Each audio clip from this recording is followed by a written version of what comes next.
நீங்கள் ஜெபிக்கிறீர்கள், ஆனா கடவுள் அமைதியா இருக்கிறாரா? ஏன் கடவுள் அமைதியாய் இருக்கிறார் தெரியுமா? சங்கீதம் 46:10 வாசிக்கும் போது, நீங்கள் அமர்ந்திருந்து நானே தேவன் என்று அறிந்து கொள்ளுங்கள், ஜாதிகளுக்குள்ளே பூமியில உயர்ந்திருப்பேன்.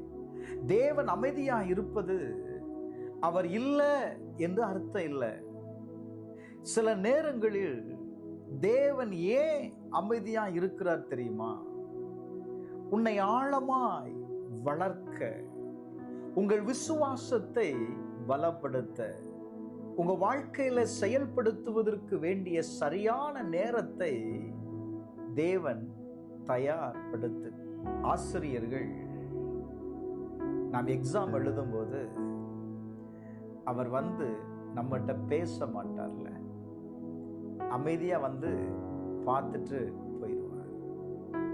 அவர் அமைதியா வந்து போகிறதுனால அவர் உங்களை விட்டு போயிட்டார் அப்படின்னு நீங்க நினைக்காதங்க.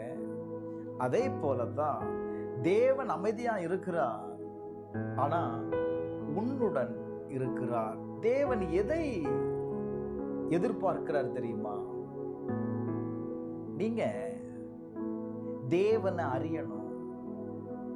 இந்த காரியத்தில் தேவன் எப்படி செயல்பட போகிறார் என்பதை நீங்க உணர்வு அடைவதற்காகத்தான் சில தாமதங்கள். நீங்க நினைவில் வைக்கணும், தேவன் அமைதியா இருந்தா கூட உங்க வாழ்க்கையில அவர் செயல்பட்டு கொண்டுதாங்க இருக்கிறார். அநேக நேரத்துல நீங்க ஜெபித்த காரியத்திற்கு தேவன் சொல்லுகிற பதில நம்ம கேட்கிறது இல்லை. நல்ல கவனிங்க. இன்றைக்கு நான் சொல்லுவேன், ஒரு 5 நிமிடத்தை நீங்க எடுத்து, ஆண்டவரே நான் ஜெபித்திருக்கிறேன், இந்த காரியத்துல நான் என்ன செய்யணும், உங்க சித்தம் என்ன எனக்கு சொல்லுங்க, நான் கேட்கிறேன்னு அமைதியா உட்கார்ந்து பாருங்க. கட்டாயம் அந்த காரியத்துல தேவன் உங்களோடு இடைபடுவத, தேவன் உங்களோடு பேசுவத உங்களால பார்க்க முடியும். ஆண்டவர் நீங்க ஜெபித்த காரியத்துல செயல்படுகிறார் என்று நீங்க விசுவாசித்தா ஆமென்னு சொல்லுங்க. கட்டாயம் கர்த்தர்